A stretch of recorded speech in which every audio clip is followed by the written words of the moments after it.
পার্শ্ববর্তী দেশ ভারতে 26টি আয়াতকে বাতিল করার জন্য এক কুলাঙ্গার রিট করেছিল। মুসলমানদের হৃদয়ে রক্তক্ষরণ শুরু হলো। কোরআনের আয়াতকে অবমাননা করে সুপ্রিম কোর্টে রিট করে বাদ দেওয়ার ষড়যন্ত্র করেছে। আল্লাহ পাক গোটা বিশ্ববাসীর সামনে তাকে উলঙ্গ করে লাঞ্ছিত করে দিয়েছে। এটাই হচ্ছে কোরআন মাজিদের জিন্দা মুজিজা। আপনি কোরআনের সান্নিধ্যে এসে কোরআনকে সম্মান করবেন, আল্লাহ আপনাকে জিরো থেকে হিরো বানিয়ে দেবেন। কোরআনের সাথে নাফরমানি করবেন, হিরো থেকে মুহূর্তের মধ্যে উলঙ্গ করে জিরো বানিয়ে দেবেন। এই জন্য কোরআনের সাথে ঘনিষ্ঠতা রাখার দরকার আছে না নাই? কোরআন হচ্ছে পৃথিবীর মধ্যে শান্তির একমাত্র কিতাব, বিশ্ব শান্তির সমাধান একমাত্র যে গাইডলাইন, একমাত্র যে কিতাব দিতে পারে, যে বুকটা দিতে পারে, যে থিম, যে স্কিম ব্যবহার করলে গোটা বিশ্ব মানবতা মুক্তি পেতে পারে, সেই থিমটার নাম হচ্ছে কোরআন মাজিদ। বর্তমানে নারীরা তাদের অধিকার বঞ্চিত, কৃষক তার অধিকার বঞ্চিত, স্বামী তার অধিকার বঞ্চিত, স্ত্রী তার অধিকার বঞ্চিত, মাজলুম জনতা তাদের অধিকার থেকে বঞ্চিত। মুহূর্তের মধ্যে কিছু মানুষ আঙুল ফুলে কলা গাছ হয়ে যাচ্ছে, দরিদ্র দরিদ্র থেকে যাচ্ছে, অসহায় অসহায় থেকে যাচ্ছে, সুদ ঘুষ জেনা ব্যভিচার বেড়ে যাচ্ছে, যাকাত ব্যবস্থা দুর্বল হয়ে যাচ্ছে। ঠিক কি না? জেনাকে সহজ করা হয়েছে, বিবাহকে কঠিন বানিয়ে দেওয়া হয়েছে। অপকর্ম করলে কোনো বাধা নাই, কিন্তু নেক কাজ করলে হাজারো বাধা দেওয়া হচ্ছে। আমি সকল ভাইদেরকে বলবো, নির্ভয়ে নির্বিঘ্নে কোরআনের পথে ফিরে আসুন। এই সমাজে আবার আল্লাহ পাক শান্তি ফিরিয়ে দেবেন। এই সমাজে আমাদের গ্লানি থাকবে না, আমাদের দুঃখ থাকবে না, আমাদের কষ্ট থাকবে না, দুর্দশা থাকবে না, সব দূর হয়ে যাবে। সাহায্য করবেন কে? আল্লাহ সুবহানাহু ওয়া তাআলা কোরআন মাজিদের মধ্যে ঘোষণা দিয়ে দিলেন, নবীজি আমি আপনাকে এমন একটা কিতাব দিলাম, وَنَزَّلْنَا عَلَيْكَ الْكِتَابَ تِبْيَانًا لِكُلِّ شَيْءٍ وَهُدًى وَرَحْمَةً وَبُشْرَى لِلْمُسْلِمِينَ। আপনার উপর এমন কিতাব আমি নাজিল করলাম, এমন কিছু নাই যার বর্ণনা কোরআনে নাই। তিবিয়ানাল লিকুল্লি শাইইন, সব কিছুর বর্ণনা আমি খুলে খুলে বর্ণনা করে দিয়েছি। কিতাবুন উহকিমাত আয়াতুহু সুম্মা ফুসসিলাত, মানুষের সামনে আয়াতগুলোকে স্পষ্ট করে দেওয়া হয়েছে, অস্পষ্ট কোনো বিধান নাই, লুকোচুরির কোনো কথা নাই।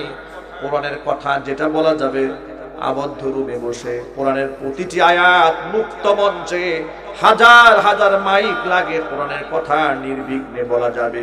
এখানে আঙ্গুল তোলার জন্য, প্রশ্ন করার জন্য পৃথিবীতে এমন কোন মানুষের সাহস হবে না। কিছু কিছু ভাইরা বলেন, হুজুররা এই কথাটা বললে ভালো হতো, কিন্তু কোরআন শরীফের এই কথাটা কেন বললেন? মানে বোঝা যায় তাদের কোরআনের কিছু আয়াতের উপর আস্থা আছে আর কিছুর উপর আস্থা নাই। ঠিক কিনা? মানে এটা বললে ভালো হয় আর এটা না বললেই ভালো। এর মানে আল্লাহ তাআলা কেন যে নাজিল করলেন, নাজিল করে আল্লাহ এদেরকে বিপদে ফেলাইছে। কথা বলেন না কেন আপনারা? এই জন্য আমরা বলতে চাই, কোরআন মাজিদের প্রতিটি আয়াতের প্রতি ঈমান রাখতে হবে, বিশ্বাস রাখতে হবে। অনর্থক আল্লাহ পাক কোন আয়াত দেননি, জিল্লা বলুন ঠিক কিনা?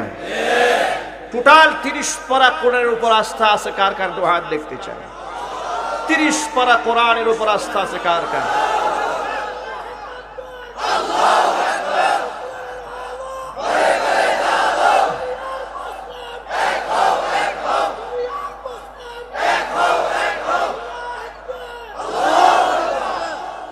পৃথিবীতে যখন নারীদের কোনো অধিকার ছিল না, আল্লাহ পাক কোরআন নাজিল করে নারীদের অধিকার প্রতিষ্ঠিত করলেন। নারীদের যখন কোনো মান সম্মান ছিল না, আল্লাহ পাক তাদেরকে সম্মানের সুউচ্চ শিখরে উপনীত করে দিলেন। ইতিহাস আল্লাহ নিজেই বলেছেন মানুষদেরকে বোঝাবার জন্য, ওয়াইদা বুশিরা আহাদুহুম بالأنثى ظل وجهه مسودا وهو كظيم يتوارى من القوم من سوء ما بشر به أيمسكه على هون أم يدسه في التراب ألا ساء ما يحكمون আল্লাহ পাক বলেন তাদেরকে যখন সুসংবাদ দেওয়া হতো কোনো কন্যা সন্তানের, যখন বলা হতো তোমার মেয়ে হয়েছে, কোনো বাবাকে যখন এই সুসংবাদ দেওয়া হয়েছে, যাল্লা ওয়াজহুহু মুসওয়াদ্দান, সাথে সাথে চেহারা কালো হয়ে যেত। ওয়া হুয়া কাযিম, সে বড় ব্যথিত হতো, মনে কষ্ট পেত।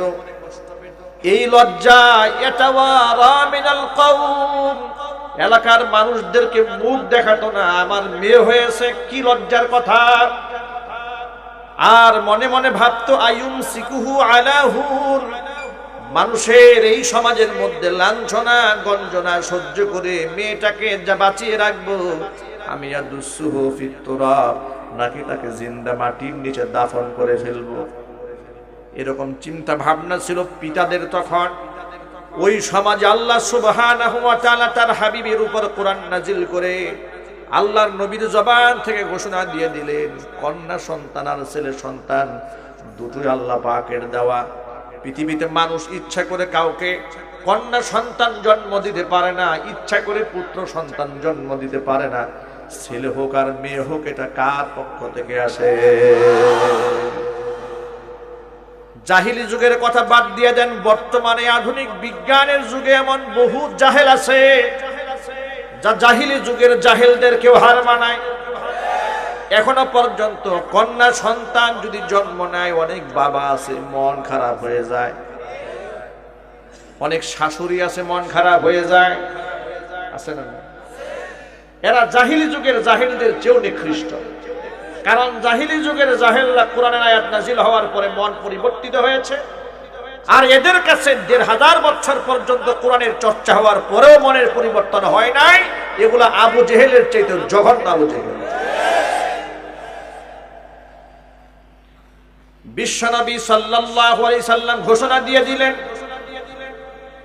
যে ঘরের মধ্যে প্রথম কন্যা সন্তান হয়, হাদিসগুলো খেয়াল করবেন, এগুলা শুধু হাদিস বলার জন্য বলছি না, গুরুত্ব কোথা থেকে কোন জায়গায় উঠানো হয়েছে।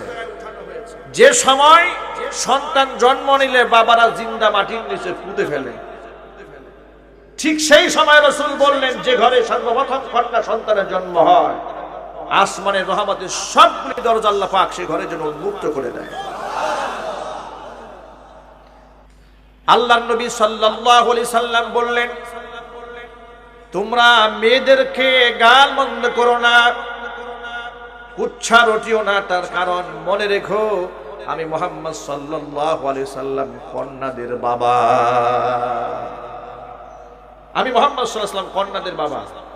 এভাবে একটা একটা করে রাসূল পাক সাল্লাল্লাহু আলাইহি সাল্লাম, যে নারীদের মর্যাদা ছিলই না, জন্মগ্রহণ করলে দাফন করা হতো, জন্মগ্রহণ করলে তাদেরকে যৌন দাসী বানিয়ে ফেলা হতো, এমন একটা মেন্টালিটি তাদের মধ্যে ছিল। নিজের বাবার স্ত্রী অর্থাৎ সৎ মা বাবার ইন্তেকালের পরে সেই সৎ মাকে ওয়ারিশ সূত্রে সন্তানেরা ভোগ করত। এই ছিল সিচুয়েশন। সেখানে নবী করিম সাল্লাল্লাহু আলাইহি সাল্লাম পৃথিবীতে আগমন করার পর, কোরআন নাজিল হওয়ার পরে সৎ মাকে নিজের আপন মায়ের সম্মানে আল্লাহ সুবহানাহু ওয়া তাআলা আয়াত নাজিল করে তাকে উত্তীর্ণ করে দিলেন। কি সম্মান ইসলাম মাদেরকে দিয়েছেন, নারীদেরকে দিয়েছেন। আজকে সেই নারীরা অধিকার বঞ্চিত নতুন করে। তার কারণ ১৫০০ বছর আগে যেই থিম নিয়ে, যে স্কিম নিয়ে নারীরা মর্যাদা পূর্ণ হয়েছিলেন, বর্তমান সমাজের অধিকাংশ মুসলিম নারীরা সেই পন্থা বাদ দিয়ে বিজাতীয় কালচারে নিজের অধিকার আদায়ের প্রচেষ্টায় নেমেছেন। বিশ্বনবী সাল্লাল্লাহু আলাইহি সাল্লাম বললেন, যার 3টি কন্যা সন্তান হয় তার জন্য 3টি জান্নাত। একজন সাহাবী বললেন, ইয়া রাসূলুল্লাহ, আমার তো একটা কন্যা সন্তান, তো আমার কি ফয়সালা? হুজুর বললেন, তোমার জন্য একটি জান্নাত। আল্লাহর নবী সাল্লাল্লাহু আলাইহি সাল্লাম বললেন, যে ব্যক্তির 3টি কন্যা সন্তান হবে, যদি বাবা ওই সন্তানকে আদর করে, স্নেহ করে, ভালোবাসে, আদব শিখায়, দিন শিখায় এবং সৎ পাত্রস্থ করে, কিয়ামতের মাঠে ওই 3 কন্যার বাবা আর আমি নবী মুহাম্মদ সাল্লাল্লাহু আলাইহি সাল্লাম জান্নাতের মধ্যে এই রকম পাশাপাশি থাকবো। নারীদেরকে কিভাবে আল্লাহর রাসূল সাল্লাল্লাহু আলাইহি ওয়াসাল্লাম সম্মানিত করছেন, এমন সম্মান দিয়া দিলেন। কন্যা যখন হয়ে গেল, এত সম্মানিত করা হলো, তাদেরকে ভালোবাসতে বলা হলো। ছেলেকে যেমন ভালোবাসবে, মেয়েকেও হুবহু তেমন ভালোবাসবে। এক চোখে এক রকম মহব্বত করবে। এক সন্তানকে আরেকজনকে ভিন্ন নজরে দেখবে, তা হবে না। দেখবেন বাবা মাদের মধ্যে জুলুমকারী আছে না নাই? ছেলেকে অনেক মহব্বত করে, মেয়েকে কম ভালোবাসে। আল্লাহর নবী সাল্লাল্লাহু আলাইহি সাল্লামের সামনে একজন সাহাবী এসে বসলেন। বসার পরে হুজুরের সামনে ওই সাহাবী ছোট্ট একটা পুত্র সন্তান এলে, সাহাবী ছেলে সন্তানটাকে গালে মুখে চুমা দিয়া কুলের মধ্যে বসাই দিলেন। আর কিছুক্ষণ পরে ওই একই সাহাবীর আরেকটা কন্যা সন্তান এলে, ওই সাহাবী কন্যা সন্তানটাকে সামনে এমনি বসিয়ে দিলেন, চুমাও খাইলেন না, কুলেও বসালেন না। রহমতের নবী, মায়ার নবীর দৃষ্টি এই ঘটনাকে আড়াল করতে পারল না। আল্লাহর হাবিব বললেন, সাহাবীরে, ছেলেও তোমার, মেয়েও তোমার, হাল্লা সাওয়াইতা বাইনাহুমা, উভয়ের মধ্যে সমতা রক্ষা করলে না কেন? একজনকে চুমা খাইলে, কুলে বসায় দিলে, কিন্তু মেয়েটাকে চুমাও দিল না, কুলেও নিল না। ইত্তাকিল্লাহা ওয়াদিলু ফি আবনাইকুম, আল্লাহকে ভয় করো, সন্তানদের মধ্যে সমতা রক্ষা করো, ব্যালেন্স করো। সন্তানদের ভালোবাসার মধ্যেও তোমরা তারতম্য করো না। আল্লাহকে ভয় করো। ভাইরা, একটুখানি ভাবেন, একজন ছেলে সন্তানকে সাহাবী কুলে নিলেন, চুমা খাইলেন, আর মেয়েটাকে কুলে নিলেন না, চুমা দিলেন না। রাসূল বললেন, আল্লাহকে ভয় করো। ওয়াদিলু ফি আবনাইকুম, সন্তানদের মধ্যে সমতা, ব্যালেন্স করো, রক্ষা করো, ইনসাফ কায়েম করো। শুধু চুমা খাওয়ার ক্ষেত্রে, একটু আদর সোহাগ করার ক্ষেত্রে যদি রাসূল এমন ধমক দিয়ে থাকেন, যে বাবা মা ছেলের জন্য মার্কেটের দোকান, ছেলের জন্য ব্যাংক ব্যালেন্স, ছেলের জন্য গাড়ি, ছেলের জন্য বাড়ি সব বরাদ্দ করেছে, মেয়ের জন্য গ্রামগঞ্জের পচা নদী নালা, খাল বিল ডুবার জায়গাটা মেয়ের জন্য বরাদ্দ করেছে, এই লোকটা যদি হজও করে, আপনারা কি মনে হয় কিয়ামতের মাঠে বিনা হিসেবে জান্নাতে যাবে না আসামি হওয়ার সম্ভাবনা আছে? আসামি হতে হবে। এত সহজ নয়। ইসলাম আপনাকে গোটা জিন্দেগি উপহার দিয়েছে। চিল্লায় কোন আল্লাহু আকবার। ইসলাম শুধু আপনাকে নামাজ দেয় নাই, অধিকাংশ মুসলমান ধর্মকে প্যাকেজ সিস্টেম বানিয়ে ফেলেছে। আর আমাদের ধর্মটাকে প্যাকেজ বানাবার পেছনে এদেশের বুদ্ধিজীবী নামক বুদ্ধি প্রতিবন্ধীর অভাব নাই। এরা ধর্মীয় বিশ্লেষণ সব জায়গায় শুনতে চায় না। তারা শুনতে চায় হুজুর নামাজের কথা বলুক, খুব মজা লাগে, রোজার কথা বলুক কারও মজা লাগে, হজের কথা বলুক মজা লাগে, যাকাতের কথা বলুক তাও মজা লাগে। কিন্তু হুজুর যেন সুদ ভিত্তিক অর্থ ব্যবস্থা বাদ দিয়ে যাকাত ভিত্তিক অর্থ ব্যবস্থা রাষ্ট্রে চালু হবে, এমন কথা হুজুর যেন না বলে। হুজুর সব কথা বলুক কিন্তু জিহাদের কথা না বলুক। হুজুর সব কথা বলুক কিন্তু অন্যায়ের বিরোধিতা না করুক। এর মানে ধর্ম অনুযায়ী উনি চলবে না, উনার মন মতো আমার ধর্ম চর্চা করতে হবে। এখন আপনারাই বলেন, আমরা কি বুদ্ধিজীবীদের মন মতো ধর্মের ব্যাখ্যা করব, নাকি কোরআন হাদিসে যা আছে তা বলবো?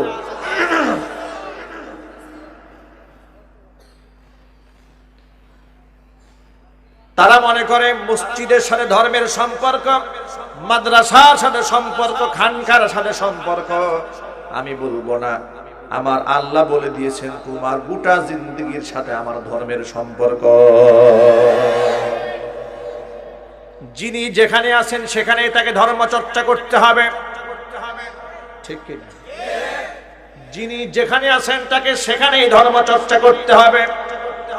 আমি যখন একজন স্বামী হিসেবে আছি, স্বামী হিসেবে ধর্মীয় নীতিমালা আমাকে অবশ্যই ফলো করতে হবে।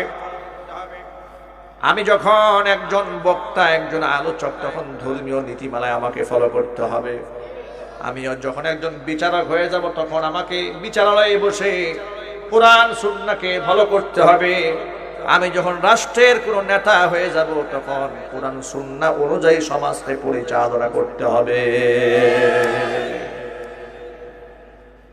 মসজিদে যাওয়ার পরে যেমন আমি মুসলমান, দোকানে বসার পরেও তো আমি হিন্দু হয়ে যাই না, আমি তো মুসলমানই থাকি, না থাকি না? কিছু কিছু লোক আছে দেখবেন বলে এটা মসজিদ, এখানে বাজে কথা বলা যাবে না, বাইরে গিয়ে বলো। এর মানে বাজে কথা বাইরে গিয়ে জায়েজ আছে। কি বলেন আপনারা, আছে না নাই? আবার লিখে রেখেছে মসজিদের মধ্যে দুনিয়াবি কথা বলা হারাম। পাইলো কই হাদিসটা?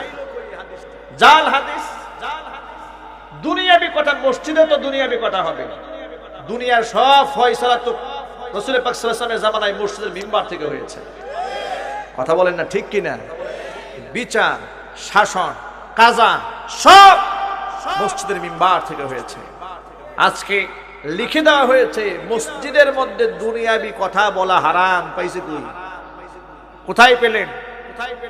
মসজিদে বসে রাজনীতি আসলে দোয়া চাওয়া জায়েজ হয়ে যায়। কথা বলে না কেন? মসজিদের মধ্যে বসে রাজনীতি কথা বলা যাবে না, কিন্তু রাজনীতিবিদরা ইলেকশনের সময় মসজিদে গিয়ে দোয়া চায় না, চায় না, এটা জায়েজ। আর হুজুরে কইলে হারাম। এটা কি জুলুম নয়? কথা বলতে হবে, এটা কি জুলুম নয়? আমাদের বুঝতে হবে যে আসলে বিষয়টা কি। আসল ফয়সালা হচ্ছে যিনি আলেম, তিনি রাজনীতি, সমাজনীতি, যুদ্ধনীতি, বন্দিনীতি সমস্ত নীতিমালা কোরআন হাদিস থেকে মানুষকে শিক্ষা দেবেন।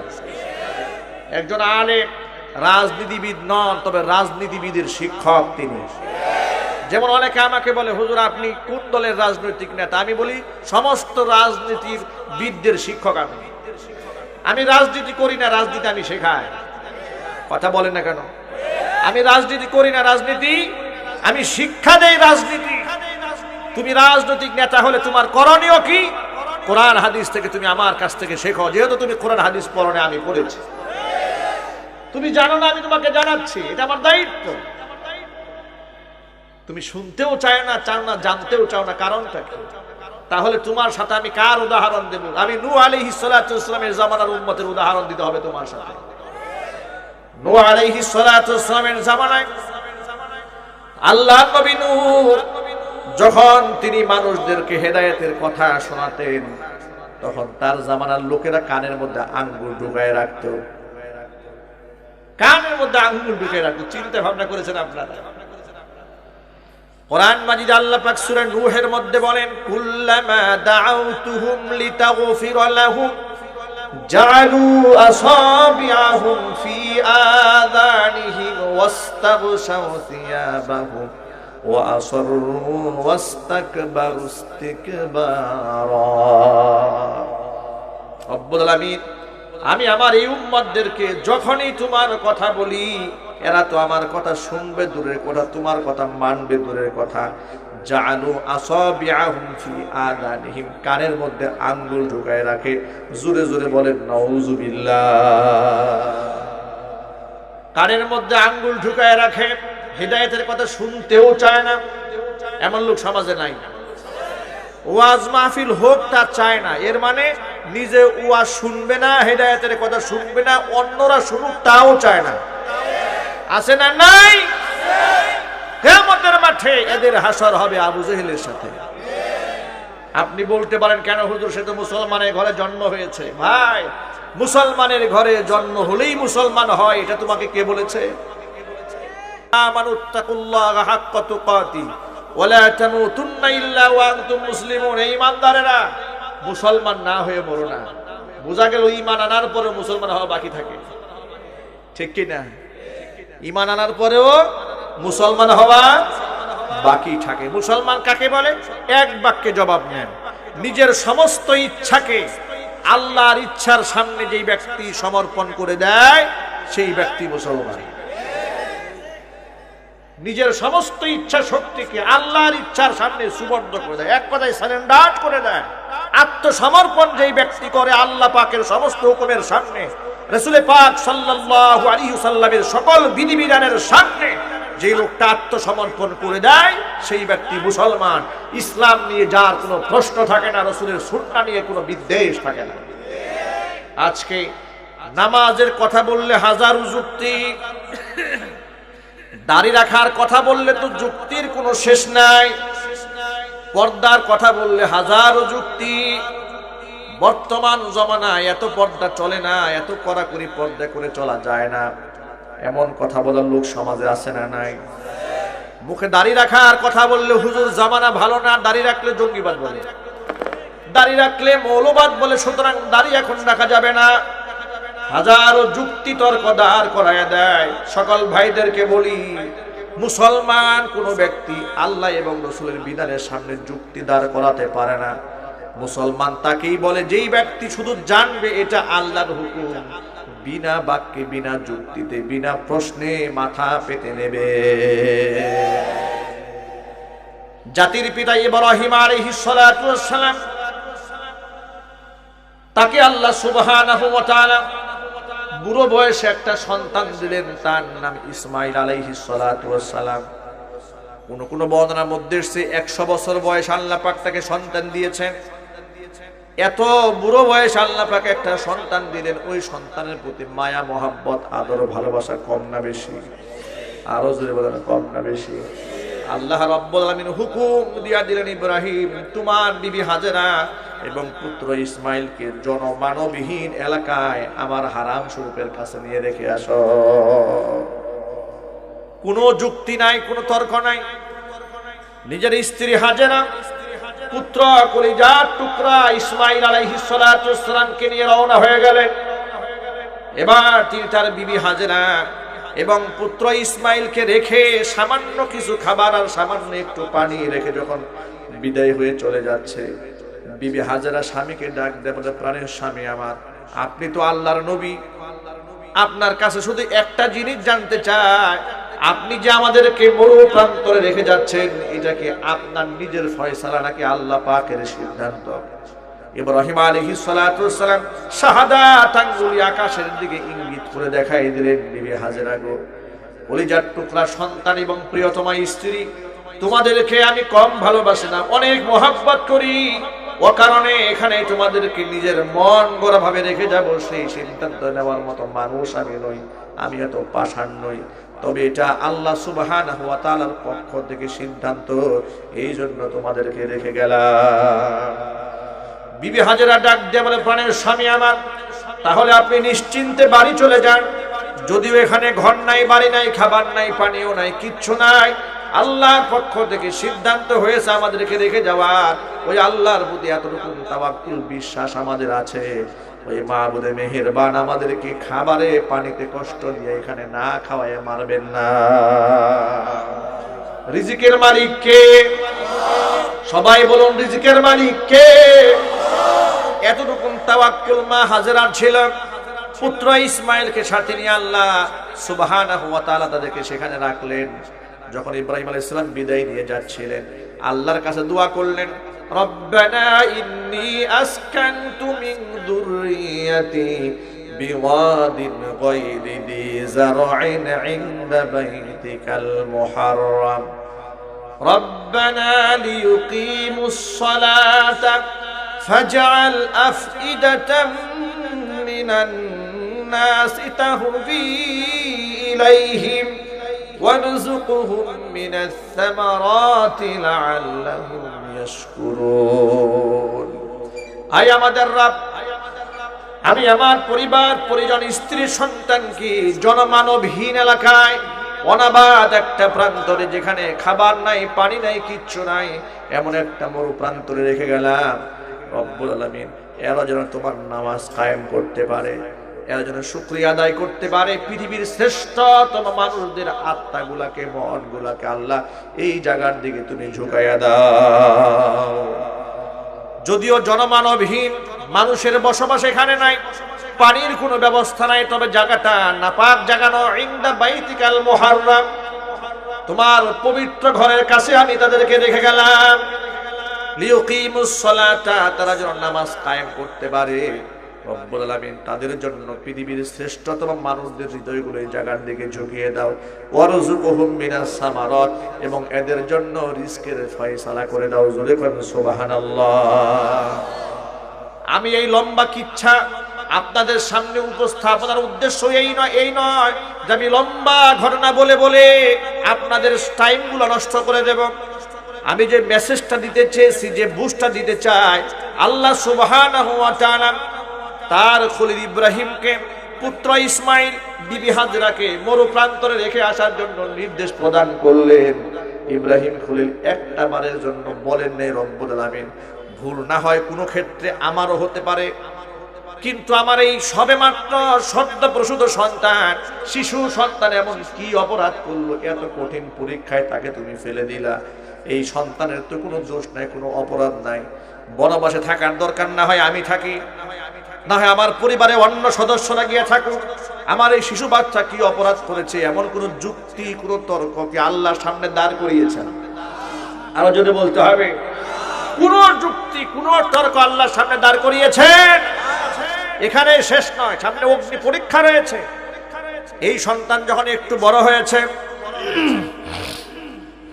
স্বপ্ন যুগে আল্লাহ পাক স্বপ্ন দেখালেন, স্বপ্নের যুগে আল্লাহ নির্দেশ দিয়ে দিলেন এই পুত্রকে জবাহ করে দিতে হবে। কোরআন মাজিদ আল্লাহ পাক সূরা সাফাতের মধ্যে ইতিহাস বললেন, ফালাম্মা বালাগা মাআহুস সা'য়া ক্বালা ইয়া বুনাইয়া ইন্নী আরা ফিল মানামি আন্নী আযবাহুকা ফানজুর মাযা তারা قال يا أبت فعل ما تؤمر ستجدني إن شاء الله من الصابرين। এই সন্তান, যে সন্তানকে কুলে কাখে করে মানুষ করার সুযোগ আল্লাহ পাক তাকে দেন নাই, বনবাসে ইব্রাহিম আলাইহিস সালাতু ওয়াস সালামের আদর স্নেহ থেকে বঞ্চিত হয়েই পুত্র ইসমাইল বড় হয়েছে। এই সন্তান ছুটাছুটির বয়সে উপনীত হয়েছে। এখন বাবা মার আদর সোহাগ তার প্রতি আরেকটু বেড়ে গিয়েছে। এমন সময় আল্লাহ পাক স্বপ্নে দেখালেন সন্তানকে জবাহ করতে হবে। ভাইয়ের আমার, আপনারা বলেন তো, ইব্রাহিম আলাইহিস সালাতু ওয়াস সালাম আল্লাহকে একটাবার বলেছিলেন যে আল্লাহ এই সন্তানের দোষটা কি, একে জবাহ করার নির্দেশ দিলা তুমি, এটা কোনো কথা হইল? এভাবে প্রশ্ন কি করেছিলেন? যদি বলেন করেছিলেন। এমনিই তো আল্লাহ পাক তাকে মুসলিম জাহানের জাতির পিতা বানান নাই। আল্লাহর সিদ্ধান্তের সামনে সমস্ত আহকামাতগুলো কোরআন মাজিদে আল্লাহ প্রশংসা করে বলেছেন, ওয়া ইযি বিতালা ইব্রাহিমা রাব্বুহু বিকালিমাতিন, আমি বহু পরীক্ষা করেছি আমি আমার খলিল ইব্রাহিমকে, ফাআতাম্মাহুন্না, সবগুলা পরীক্ষার মধ্যে ইব্রাহিম ফার্স্ট ক্লাস পেয়েছে। আমরা তো সেই ইব্রাহিমের সন্তান, যদি বলুন ঠিক কিনা? তিনি আমাদের জাতির পিতা। আমাদের এত প্রশ্ন কেন? নামাজের মধ্যে আমাদের এত প্রশ্ন কেন? খুরা যুক্তি কেন? দাড়ি রাখতে গিয়ে এত প্রশ্ন কেন? টুপি মাথায় দিতে গিয়ে এত প্রশ্ন কেন? স্ত্রীকে পর্দা করাবার ক্ষেত্রে এত প্রশ্ন কেন? এত প্রশ্ন যেই ব্যক্তি করবে, আসলে সেই ব্যক্তি ইব্রাহিম আলাইহিস সালাতু ওয়াস সালামের যোগ্য সন্তান হতে পারে নাই। আল্লাহ এবং তার রাসূল যখন কোনো সিদ্ধান্ত দিয়ে দেবেন, হাসি মুখে সেই সিদ্ধান্ত মানতে হবে। এখানে হৃদয়ের মধ্যে কোনো প্রকার কুটিলতা, জটিলতা রাখা যাবে না। নামাজের বিধান কে দিয়েছেন জুড়ে বলেন, আরো জোরে। নামাজ কয় ওয়াক্ত? জোরে। সবে বরাতে কি হয়েছে জানেন? মসজিদে কোনো জায়গা নাই, ঠিক কিনা? কোনো মসজিদে জায়গা নাই। আমি জানি না আপনাদের এলাকায় মসজিদের কি অবস্থা ছিল। জায়গা ছিল মসজিদে। সবে বরাতে মুসল্লিরা মনে করে আজকে এই রাত যে কোনো মূল্যে জেগে থাকতেই হবে, ঘুমে ধরলে বিড়ি খাবো, তাও ঘুমাবো না। আমি নিজের চোখে দেখেছি, এই জন্য বললাম। সবে বরাতে রাত্রে জেগে থাকার জন্য ঘুরতেছে আর সিগারেট টানতেছে। জিজ্ঞেস করলাম, ভাই সিগারেট খাচ্ছেন এই রাত্রে? বলে হুজুর ঘুম আসে, ঘুম ঠিক করার লিগে। মানে সিগারেট খেয়ে রাত্রি যাপন করবে কিন্তু নামাজ পড়বে না। কোথার থেকে পেয়েছে এই থিম? সারা রাত জেগে থেকেছে, ফজরের নামাজটা বাদ দিয়ে দিয়েছে। কথা বলতে হবে, ঠিক কিনা বলে? এই কি মুসলমানের চরিত্র? এই ইসলাম নিয়ে কি রাসূল সাল্লাল্লাহু আলাইহি ওয়াসাল্লাম দুনিয়াতে এসেছিলেন? ইসলামকে এই যে সমাজের মানুষ বিকৃত করে ফেলে দিয়েছে। আপনি যদি 1000 বছর বেঁচে থাকেন আর 1000 বছরে যতগুলা শবে বরাত পান, প্রত্যেক বছর একদম এসব থেকে ফজর পর্যন্ত জাগেন, এই সবগুলা ইবাদত যদি এক পাল্লায় দেন নফলগুলায়, আর জীবনের এক ওয়াক্ত ফরজ নামাজ ফজরের নামাজ এক পাল্লায় দেন, ফজরের নামাজের মূল্য ভারী হয়ে যাবে। এই কথাটা অনেকেই বুঝতে চায় না। আবেগ, অনেক আবেগ এদেশের মানুষ, বেশি আবেগ। এই জন্য সকল ভাইদেরকে বলছি, শরঈ বিধানের ক্ষেত্রে কোনো যুক্তি তর্কে না গিয়ে হাসি মুখে সমস্ত বিধান মানতে চাই আমরা। নামাজের বিধান কার? নামাজ কয় ওয়াক্ত? নামাজ 5 ওয়াক্ত। মানবো না মানবো না? কোনো যুক্তি তর্ক আছে? কোনো তর্ক নাই, কোনো যুক্তি নাই। আমার আল্লাহ বিধান দিয়েছে নামাজ 5 ওয়াক্ত, অবশ্যই নামাজ আদায় করবো। আমরা বলি ইনশাআল্লাহ। মা বোনদেরকে পর্দা করাবো, কোনো যুক্তি চলবে না, কোনো তর্ক চলবে না যে হুজুর জামানা বড় উন্নত হয়েছে, বুরকা এখন চলে না, মেয়েকে বিশ্ববিদ্যালয়ে পাঠাতে হয়। বিশ্ববিদ্যালয়ে তো বুরকা পরে যাওয়া যায় না, জিন্সের প্যান্ট পরে যেতে হয়, টি শার্ট পরে যেতে হয়, ফতুয়া গায়ে দিয়ে যেতে হয়। তাদের জন্য আমার প্রেসক্রিপশন হলো, শুনে রাখেন, এই বাংলাদেশেও এমন অনেক মেয়েরা আছে, বোনেরা আছে, যারা শরঈ পর্দা মেইনটেইন করে ডক্টর হয়েছে, শরঈ পর্দা মেইনটেইন করে ইঞ্জিনিয়ার হয়েছে। আছে না নাই?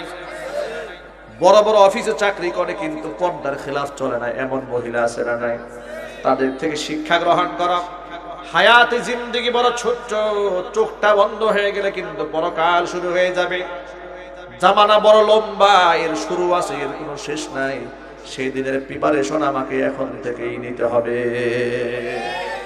এই জন্য আজকে থেকে আমরা সকলে মিলে সিদ্ধান্ত নিয়ে নিলাম, জীবনে এক ওয়াক্ত নামাজ আর কাজা করব না। জুড়ে বলেন না ইনশাআল্লাহ? আমি আমার যুবক ভাইদেরকে বলবো, ও যুবক ভাইয়েরা আমার, মুখের দাড়িটা রেখে দেন। এটাকে অবহেলা করবেন না, তুচ্ছ তাচ্ছিল্য করে দেখার কোনো কারণ নাই। তার কারণটা শুনেন।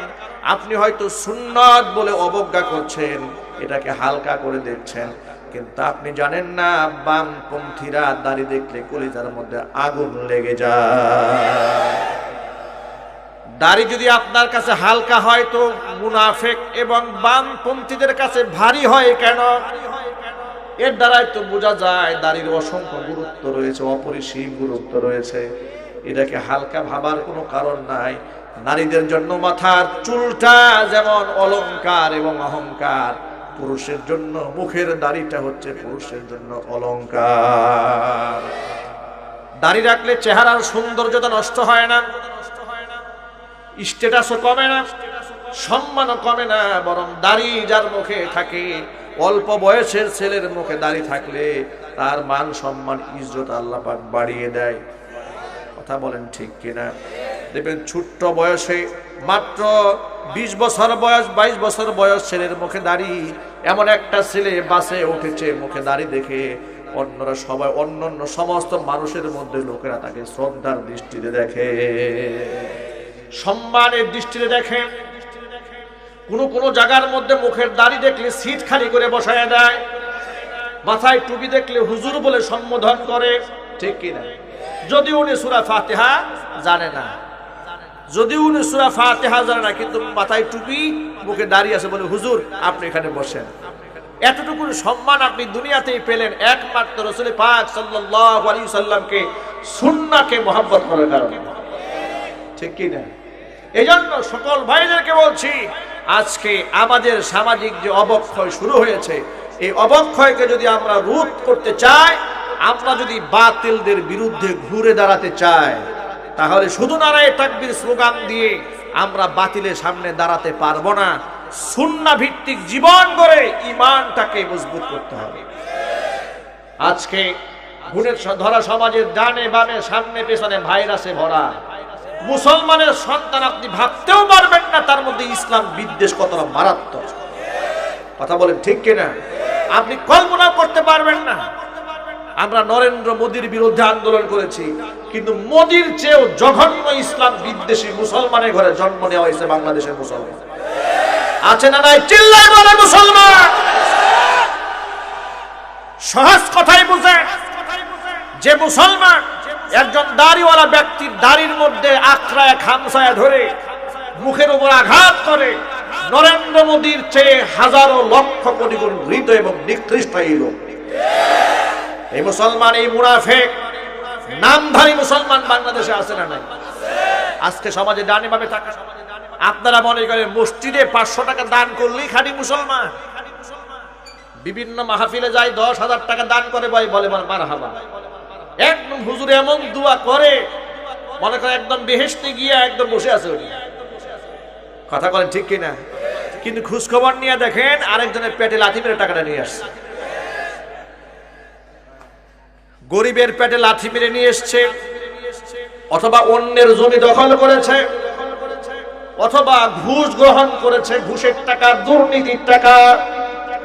ঘুষের টাকা, দুর্নীতির টাকা দিয়ে মসজিদ বানালেও কাজ হবে না, মাদ্রাসা বানালেও কাজ হবে না, এতিমখানায় দান করলেও কাজ হবে না। এই জন্য নিজের ইনকামকেও হারাম হালাল বানাতে হবে আগে। এই কথাটা কেন বলেছি শোনেন। আমরা মুশরিকদের ব্যাপারে বজ্রকণ্ঠে হুঙ্কার দেই, কিন্তু মুনাফিকদের ব্যাপারে কিন্তু আমরা একদম নীরব।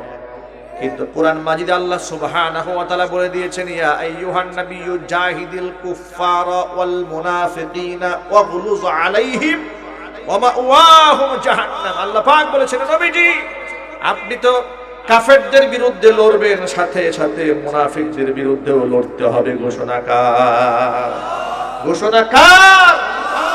আপনারা বলবেন হুজুর বুঝবো কিভাবে লোকটা মুনাফিক? মুসলমানের ঘরে জন্ম হওয়ার পরেও ইসলাম ভালো লাগে না, মুসলমানের ঘরে জন্ম হওয়ার পরেও দাড়ি তার পছন্দ না, টুপি তার পছন্দ না, মুসলমানের ঘরে জন্ম হওয়ার পর আলেমদেরকে সম্মান দিতে জানে না। সহজে বুঝে নেবেন মুসলমানের ঘরে জন্ম নিল, সে মুসলমান হতে পারে নাই, মুনাফিক ছাড়া কিছু না। এই জন্য মুসলমানদেরকে আমল দিয়ে ঐক্যবদ্ধ হতে হবে, সুন্নতের প্ল্যাটফর্মকে মজবুত করতে হবে। আজকে রাস্তায় নেমে মিছিল করার লোকের অভাব নাই, কিন্তু জামাতে নামাজ পড়ার লোকের অভাব হয়ে গিয়েছে। ঠিক কিনা জোরে বলেন? রাজপথে নারায়ে তাকবীর বলে, আমি এটাকে অপরাধ বলি না, ওয়াল্লাহি আল্লাহর কসম করে বলি এটাকে আমি খাটো করে দেখি না। জালেমের সামনে সত্য কথা বলে স্লোগান দেওয়া, এটাও বড় জিহাদ, এতে কোনো সন্দেহ নাই। আমি শুধু তুলনামূলক বিশ্লেষণটা আপনার সামনে দাঁড় করাচ্ছি। আমি শুধু বুঝাতে চাই, রাজপথে যেমন আমি নারায়ে তাকবীর স্লোগান দিয়ে সোজা হয়ে দাঁড়ায় যেতে পারি, আমি যেন আমার ব্যক্তি জীবনের প্রত্যেকটা কাজ সুন্নাহ মোতাবেক করতে পারি। তাহলে আমার বরকতটা এমন হবে, আমি যখন রাজপথে থাকবো আমার হাতে তলোয়ার যদি নাও থাকে। আল্লাহর নবী সাল্লাল্লাহু আলাইহি ওয়াসাল্লামের একজন সাহাবী জিহাদের ময়দানে হুজুরকে বললেন, ইয়া রাসূলুল্লাহ আমি তো নিরস্ত্র, কোনো অস্ত্র আমার হাতে নাই। আল্লাহর নবী সাল্লাল্লাহু আলাইহি ওয়াসাল্লাম খেজুরের একটা ডাল ভেঙে তার হাতের মধ্যে ধরাই দিলেন। সাহাবী বলেন, আল্লাহর নবীর দেওয়া খেজুরের ডালটা নিয়ে আমি কাফেরদের বিরুদ্ধে লড়াই করার জন্য নেমে গেলাম। সাহাবীরা ধারালো তলোয়ার দিয়ে কুফফারদেরকে যেভাবে টুকরা টুকরা করে দিচ্ছিল, আমি দেখতেছিলাম। খেজুরের ডাল ভেঙে দেওয়া ডালটা দিয়া আমি কাফেরদেরকে ধারালো তলোয়ারের মতোই কুপিয়ে টুকরা টুকরা করে দিতে পারছিলাম। এই সাহায্যটা কে করেছেন? এই জন্য সাহায্য প্রাপ্ত হয়েছিলেন, সুন্নতের উপর প্রতিষ্ঠিত ছিলেন সকলে। এই ইতিহাস তো আপনারা অনেকেই জানেন। জিহাদের ময়দানে দীর্ঘদিন ধরে যুদ্ধ চলছে, মুসলমানদের বিজয় হচ্ছে না। সাহাবায়ে কেরাম পরামর্শ করলেন, ঘটনা কি? যুদ্ধের মধ্যে আমাদের বিজয় হয় না কেন? কারণটা কি? কষ্ট হচ্ছে কেন? সাহাবায়ে কেরাম বললেন, খোঁজ খবর নিয়ে দেখো, হয়তো সুন্নতের কোনো ঘাটতি রয়ে গেছে। খোঁজ খবর নিয়ে দেখলেন সাহাবায়ে কেরাম যুদ্ধের ময়দানে ব্যস্ত থাকার কারণে মিসওয়াক করতে ভুলে গিয়েছিলেন। সকালবেলা ডাল ভেঙে ভেঙে মিসওয়াক করতে শুরু করলেন। ইতিহাস তো আপনারা অনেকেই শুনেছেন, সাহাবায়ে কেরাম ডাল ভেঙে মিসওয়াক করছিলেন, আর শত্রু গোয়েন্দা বাহিনী নজর করে দেখতেছিলেন যে মুসলমানদের প্রস্তুতি কি। সকালবেলা এরা প্রত্যহ যখন মিসওয়াক শুরু করে দিয়েছে, কাফের বেঈমানদের দৃষ্টিতে আল্লাহ পাক এই দৃশ্যটাকে এমন ভয়ঙ্কর বানাই দিলেন, ওরা দূর থেকে দেখতেছে মুসলমানরা বড় বড় গাছ উপড়ায়া খাওয়া শুরু করছে। আল্লাহু আকবার বলবেন না? আর চিল্লাবেন আল্লাহু আকবার। সাহাবায়ে কেরাম তারা মিসওয়াক করছে আর কাফেররা দেখতেছে বড় বড় গাছ খাওয়া শুরু করছে। এরা ভাবলো দৌড়ায়া গিয়া নিজের বাহিনীর কাছে বলে, সর্বনাশ হয়ে গেছে, এলাকা ছেড়ে পালাবো। কেন পালাবো, কি হয়েছে? কয় না না, এদের সাথে যুদ্ধ করে মারামারি করে পারা যাবে, এরা তো মানুষ না, এরা সব জিন। বড় বড় গাছ খাওয়া শুরু করছে, দাঁত দিচ্ছে। তোমাদেরকে যদি সামনে পায় তাহলে মুহূর্তের মধ্যে চাবাই খেয়ে ফেলবে, এদের সাথে যুদ্ধ করে পারা যাবে না। আল্লাহ সুবহানাহু ওয়া তাআলা যুদ্ধের ময়দানে সাহাবায়ে কেরামদেরকে বিজয় দান করেছেন। চিল্লাবেন আল্লাহু আকবার। আজকে এই কয়েলটা শোনা, আজকে আমরা মুসলমানরা দেখুন যেখানে যাচ্ছি আমরা সেখানেই পরাজয় বরণ করছি। কথা বলে না কেন? আমাদের কোনো বিজয় আছে? কোথায় বিজয় আছে? এখানে 5 জন শহীদ হলেন, অমুক জায়গায় 10 জন হলেন, এটার নাম কি বিজয়? যারা শাহাদাত বরণ করেছেন আল্লাহ পাক তাদেরকে শহীদি মর্যাদা বুলন্দ করে দেন, কিন্তু এটার নাম তো বিজয় নয়, এটার নাম পরাজয়। ইসলামের পতাকা যেদিন বাংলার মাটিতে পথ পথ করে উড়বে সেদিন হবে আসল বিজয়। এবং সেই বিজয় অর্জন করতে হলে সাহাবীদের মতো সুন্নাহর প্রতি আমাদের দায়িত্বশীল হতে হবে। আমাদেরকে গুরুত্বারোপ করতে হবে রাসূলের প্রত্যেকটা সুন্নাহ, দাড়ি, টুপি, নামাজ, পবিত্রতা, মিসওয়াক সহ জিন্দেগিটাকে বদলায় ফেলতে হবে রাসূলের সুন্নাহ দিয়ে। আমরা কি পারবো ইনশাআল্লাহ? কোন কোন যুবক পারবে? দু হাত দেখতে চাই।